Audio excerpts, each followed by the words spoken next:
Hello, everybody. You're listening to Startup Secrets for Entrepreneurs, and I'm your host, Shelby Oleschlager. Our mission here is to help entrepreneurs make a difference and navigate the messy world of startup or relaunch.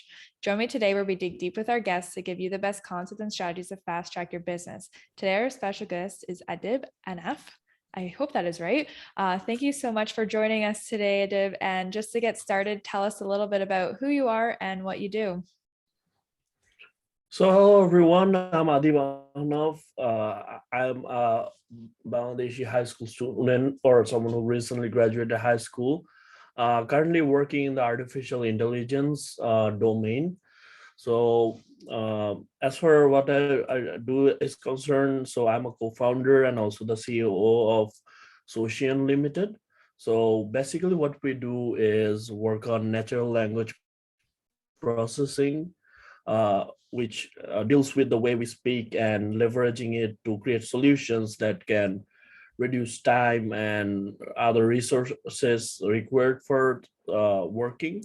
So one of our major field of expertise is on social listening and monitoring and in actionable intelligence. So that is where we actually excel. So what inspired you to want to take this type of work on? That would sound rather poetic, or kind of like a journey uh, that has some bitter roots to it. So the way I got into entrepreneurship was kind of proving to myself scenario. So to put it into perspective, I was always the bullied kid in school, to put it into the usual way.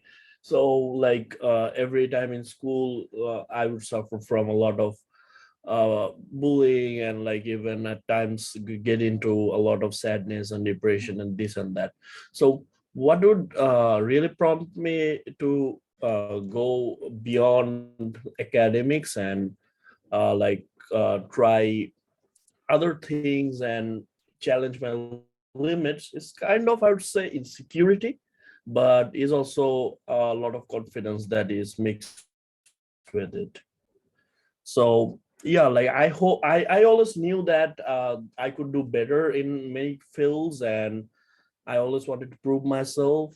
And I'm not sure how much I'm successful in that fields, but I have always tried to break the limit. Like it doesn't matter wherever I'm in the journey, I'm always the underdog, trying to be better every day. Yes. That's awesome. I feel like all of us entrepreneurs share that in common, where we like the personal development aspect that comes with building a business, or for you, building this software. So I really appreciate that story, and thank you for sharing that. So Socian Limited, tell us a little bit of the backstory with that. Why did you find that was needed, and how has the process been building it?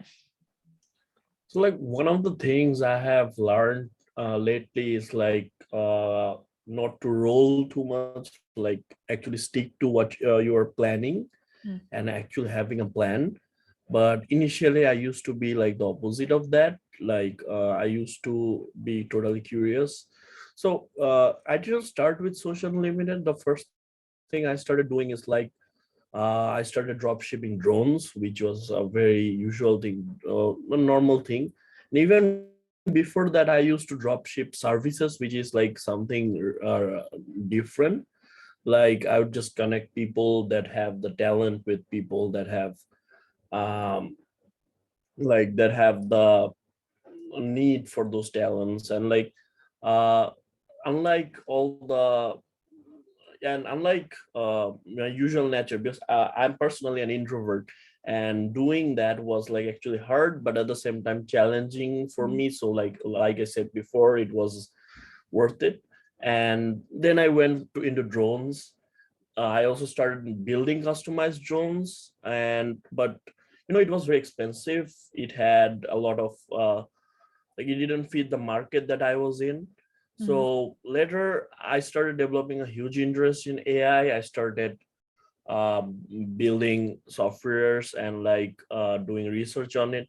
And then something happened kind of very coincidentally. I was in a I had a podcast of my own, to be very honest. So like it was for all for the Bangladeshi audience only. So it Mhm. was called Rising Entrepreneurs of Bangladesh, and I just love talking with other entrepreneurs up there. So what I did is, and somehow coincidentally, in one session or one episode, I met with this guy who was amazing with AI, who already had an IT firm before, not a startup, not direct to 100% focused on AI, but something similar like called Decibel. So we somehow had the chemistry, and we decided to found a company. And it was kind of sudden, but at the same time, like we used to talk like almost every day, pitch each other ideas, what could we do. And then Socian was just came into being. And at the beginning there were like very few people out there, like and it gradually grew. Like for our first office was in Mirpur DOHS, at north of that region. So later moved to the center, and now we are big enough family in Socian. We are still working with a lower number of people, but I think we have come a long way. We have evolved a long way, and that is about it. Mhm. So what exactly is Socian? How can you describe it for us? So if I describe how Socian works, Socian works on two major fronts. So first thing is actionable intelligence. So basically knowing what you're doing. So you know, one of our main enemies like intuition. So like cannot. So for all the big organizations out there to make decisions totally intuitively, it's like dangerous, because like there is like high probability of doing mistakes and also losing a lot of resources. So what we do, we have created a tool that will allow you to extract like millions of publicly available data. So basically, from all your social media channels, from all your competitors' social media channels and everything, whatever is publicly available. So like you're pretty good to use it, and through other places like websites, blogs, and everything. And it will just provide you a visualized form of the interpretation that it finds. So let's say you are an organization that oversees the primary healthcare, and you see that 72% people are complaining for vaccination in this part of the country, and of that vaccination, let's say 69% of people are talking about COVID vaccine, and of them 20% people are talking about. So like first thing is whether something is being talked positive, negative, or neutral. Another thing is like having the exact topic being said to you. So and it's so like it's so efficient. It would tell you things like what is good or what is it will tell you things even if you make huge mistakes in your writing. And it will also help you out, like it will also detect everything, even if you just mix the languages. So that is the best thing we do in Social. And the next thing would be other conversational activities. So what we are doing in R&D is like we're working to automate the whole call center process. So at least up to a huge part.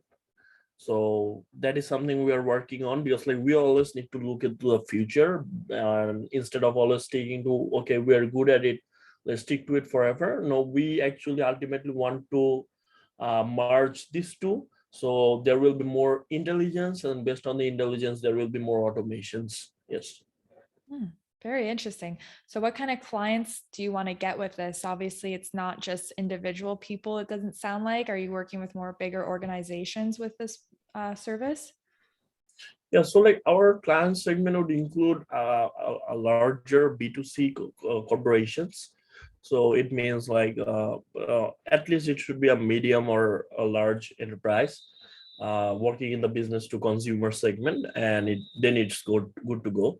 Um, we have two certain domains that need to be addressed always, that industries and languages. So which is also one of our road to scalability. Once we enter a language already, reproducing the software becomes very easy, and same goes for industry. So once these two are met, any B2C corporations like that will be all right. And another is the government entities, which also is kind of B2C in some places, even though not a business, but works with the masses. So anyone who works with the masses, yes. There, I'm sorry, we're good. All right, no worries. You mentioned a little bit about, so like obviously you've grown this big business, you have a partner, it's scaled a lot. Has there been any obstacles that you've had to face as far as just the scale of it right now that you've come across, and how did you handle it?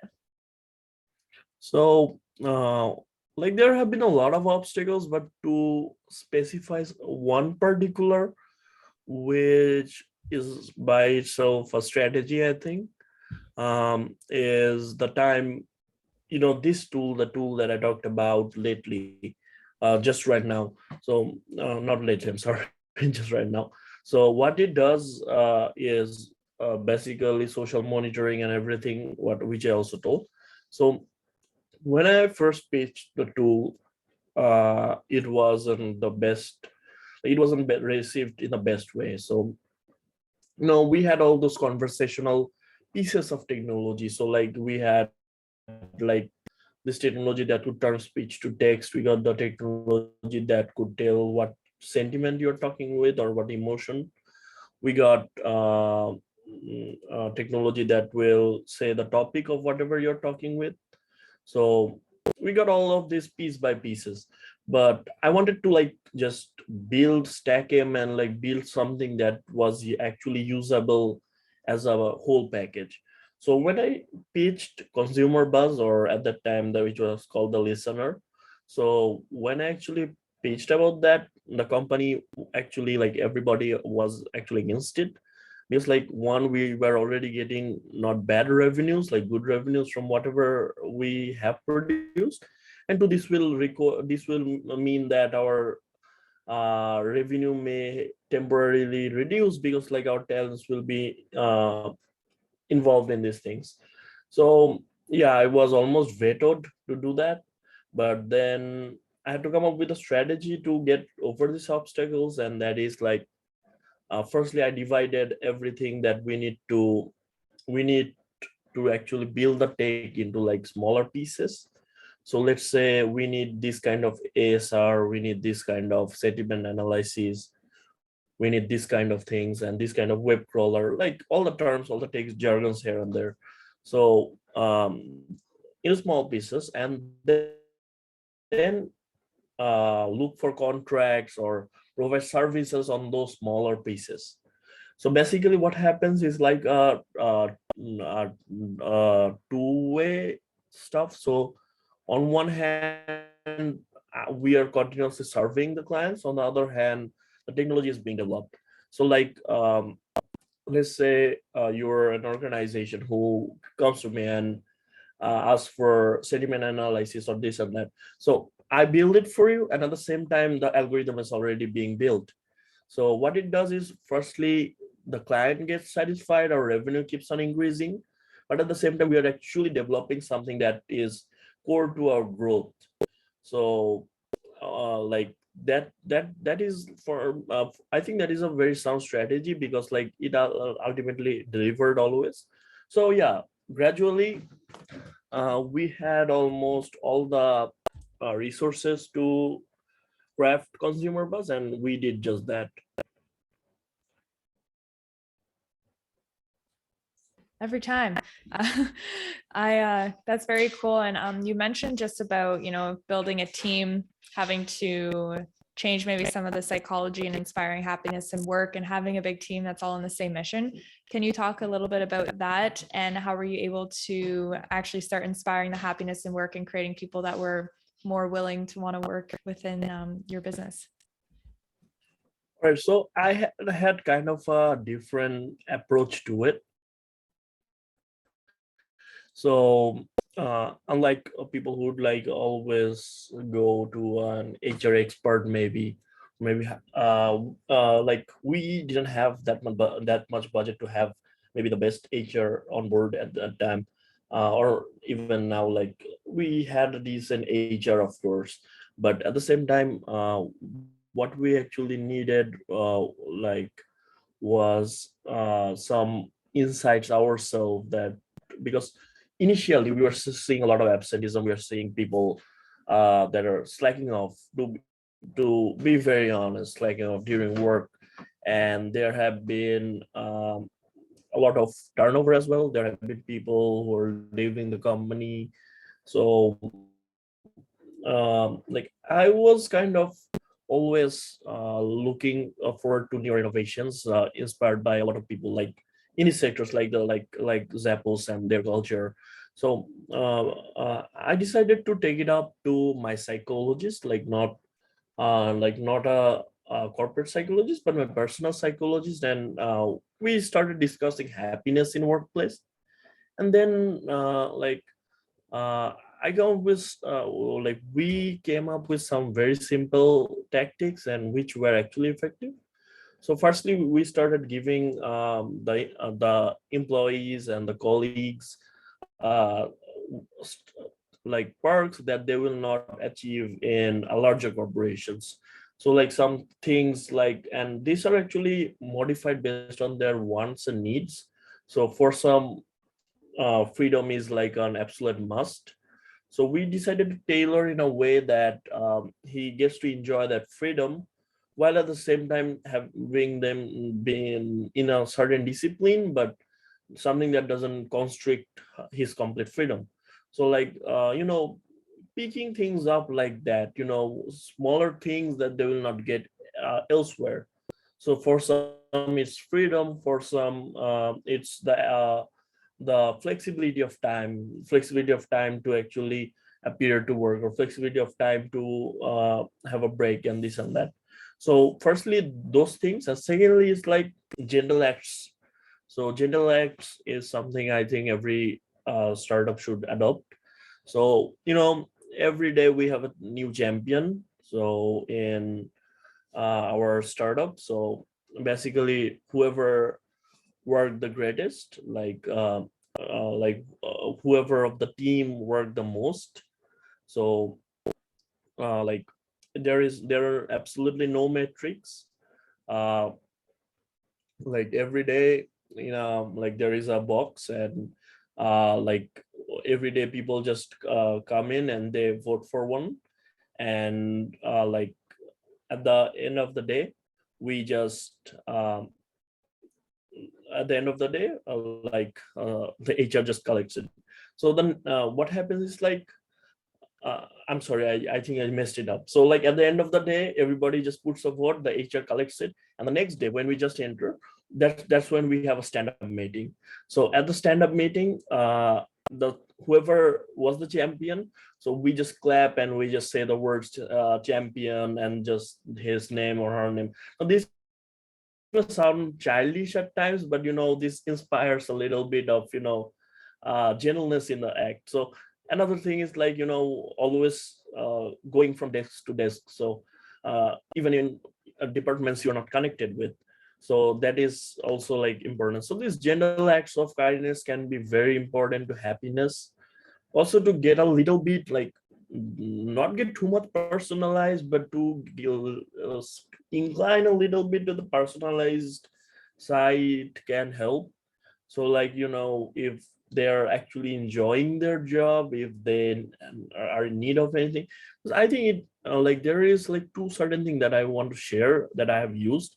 One is like during hiring, one needs to think like how they build a portfolio of investment.